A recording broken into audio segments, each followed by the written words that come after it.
Hello, everyone. Welcome to Diplomatic Briefing. On May 2020, the administration United States announced the revocation of Harvard University's qualification to enroll international students and also force international students currently at the school to transfer. Our present, a federal district court judge in Massachusetts, has issued a temporary restraining order against this policy, requiring that the status quo be maintained until a hearing is held. However, this has caused a great shock to Harvard University, the United States, and even the global higher education community. On May 23rd, the New York Times published an article stating that Trump's crackdown on Harvard has once again dispelled China's illusions about the United States. The so-called dispelling of illusions means removing the halo effect that the other party holds in one's mind and viewing them as just ordinary people. The term disenchantment originates from the sociological master Max Weber's concept of the disenchantment of the world, which can be understood as demystification or breaking a spell. The New York Times stated that if the Trump administration succeeds in preventing Harvard University from admitting international students, the impact will extend far beyond the small group of people capable of entering this prestigious institution. It could potentially eliminate one of the few remaining reasons for Chinese people to identify with the United States, thereby reshaping the overall relationship between the two countries. The report says that even other symbols of America, such as Hollywood or the iPhone, have gradually lost their appeal in the eyes of many Chinese people. American universities, however, remain objects of aspiration and even admiration for them. Elite universities like Harvard have played an especially important role in this admiration. Now, even this beacon is on the verge of being threatened. For a long time, the flow of students studying abroad from China to the United States has been one of the most stable pillars supporting the relationship between the two countries. Just a few years ago, China was still the largest source of international students in the United States, sending hundreds of thousands of students there every year. A Chinese graduate student currently studying at Harvard, who requested anonymity out of concern for visa security, told a New York Times reporter, "Everyone has the ideal of changing the world. But when we come here and want to understand this world unexpectedly shuts me out." He said that now he hopes to return to China right after graduation. The report mentioned that on Friday, news related to Harvard became a hot topic, with Chinese netizens repeatedly reacting on social media, highlighting how the relationship between these two superpowers, China and the United States, has become extremely tense. Among the responses were worry and anger, resignation and acceptance, and even some who were celebrating. Some netizens said that Trump is accelerating China's rise, and they celebrated this, believing that American universities will lose both revenue and talent, with some of that talent possibly shifting to China. The New York Times report stated that at least one university in Hong Kong, namely the Hong Kong University of Science and Technology, has already expressed its willingness to unconditionally admit any students transferring from Harvard. Even before this action was taken against Harvard, Chinese students studying in the United States already had many reasons to feel concerned. For reasons of national security, U.S. federal and state lawmakers have proposed restricting Chinese citizens from studying in the United States. Some students have reported that even though they hold valid visas, they are still denied entry or have their visas suddenly revoked. Last month, China's Ministry of Education issued an official warning to Chinese students, reminding them to consider the risks of studying in the United States. This is the first time since 2021 that the Chinese government has issued a warning to students going abroad. The Trump administration's cuts to research funding have also put a lot of pressure on many Chinese scholars, some of whom are worried that they may not be able to continue securing enough funding for their research. The Harvard student who said he plans to return to China after graduation mentioned that he once received a research position, but it was withdrawn due to a freeze on federal funding. In China's booming study abroad consulting industry, many advisors encourage their clients to apply to universities outside the United States as backups. On Friday, during a live stream watched by hundreds of viewers, one consultant warned that other universities could soon face similar restrictions. In response to the situation, Chinese Foreign Ministry spokesperson Mao Ning said on May 22 that educational cooperation between China and the United States is mutually beneficial and that China has always opposed politicizing educational cooperation. She added that the U.S. approach would only harm its own image and international reputation. China will firmly safeguard the legitimate rights and interests of Chinese students and scholars overseas. The conclusion is that Trump-style governance, as the New York Times has pointed out, has indeed made Chinese people reevaluate the so-called image of American advanced civilization and the beacon of democracy and freedom. When America's aura fades, it also allows foreigners from other countries to see just how recklessly the US government can push forward its policies. Not only will American universities be unable to attract top talent from around the world, but the value of American products will also be undermined. There was a time when in major Asian cities, holding a cup of American chain coffee using an iPhone and driving a Tesla electric car were symbols of being trendy and fashionable.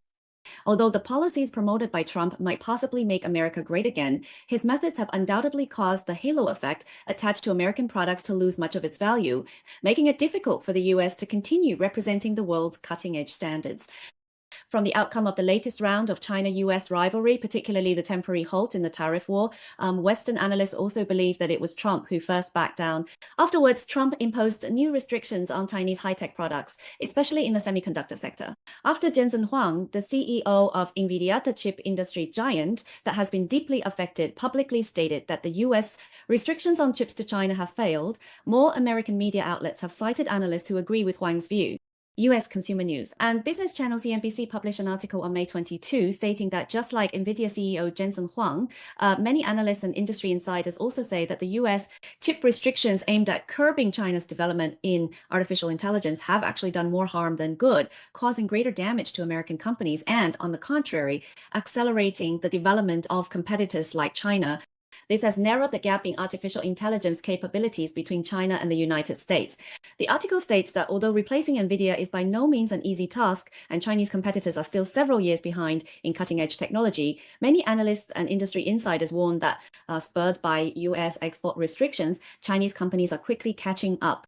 The United States has imposed sales restrictions on advanced semiconductor technology, especially in the field of artificial intelligence, for many years. The initial goal was to curb China's military advancements and to protect the United States' dominance in the AI industry. However, Jensen Huang recently stated publicly that US semiconductor export controls against China have already failed, and the harm caused to American companies far exceeds the impact on China.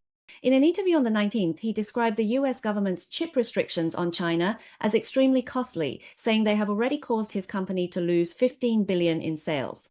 He bluntly stated that the idea of preventing other countries from acquiring American technology by restricting the spread of artificial intelligence technology is fundamentally wrong. If American companies do not compete in the Chinese market, then Chinese technology will spread throughout the world.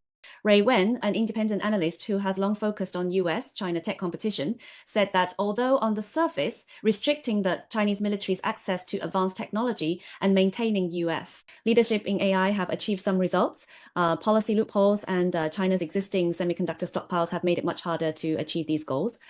This is part of the reason why the gap in AI capabilities between China and the US is narrowing. He emphasized that in China's semiconductor and artificial intelligence sectors, as US restrictions have taken effect, there has been an increase in Chinese startups, market opportunities, and AI talent, which has clearly fostered domestic innovation. He believes that the idea that export controls will accelerate innovation is very reasonable. In fact, chip experts also believe that these control measures do more harm than good for the United States. Paul Triolo, group partner and senior vice president for Greater China, said that these control measures have a dual impact. They reduce the ability of American companies to access the Chinese market and, in turn, accelerate the pace of innovation in China's domestic industries. He said that by severing the ties between leading companies and the vast Chinese market, you are actually creating competitors for yourself. He added that the key point is that these control measures have motivated China to achieve self-sufficiency in its supply chain, something they had never envisioned before. Last month, the US government further tightened restrictions on chip exports to China, adding the China-specific version of the H20 chip to the control list as well. Triolo described that the US government's objective has changed. The purpose of the restrictions now seems to have shifted to slowing down and suppressing the development of artificial intelligence and semiconductors in China. He believes that the continued expansion of control measures, along with the lack of a clear explanation of the ultimate goal, has indeed caused many problems and resulted in a lot of collateral damage. This has also led more people to question the policy.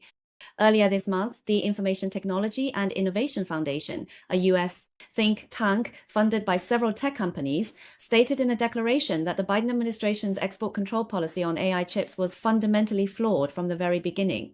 Nevertheless, over the years, it has repeatedly doubled down, trying to plug various loopholes. Stephen Ezel from the foundation told CNBC that while it is certainly right for the US government to prevent American companies from selling advanced AI technology to China, completely cutting off American companies from the entire Chinese commercial market is a self-destructive approach.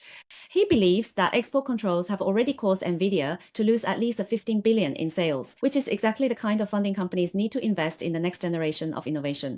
To sum up a few observations. First, when Biden introduced the chip subsidy bill, some American experts had already predicted that U.S. companies would face the crisis of losing the Chinese market, and at the same time, this would accelerate China's efforts to make up for its shortcomings, further weakening America's leading position.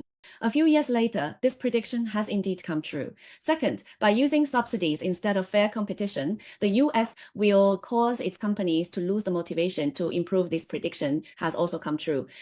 It's just like how OpenAI, the company behind large AI models, never considered achieving higher performance with fewer advanced chips, whereas Chinese companies have managed to do so. This is the result of striving and pushing forward under limited conditions. Third, if sanctions could really stop China from making progress, China wouldn't have its own space station today. American politicians' refusal to accept reality will only lead them to keep running into obstacles.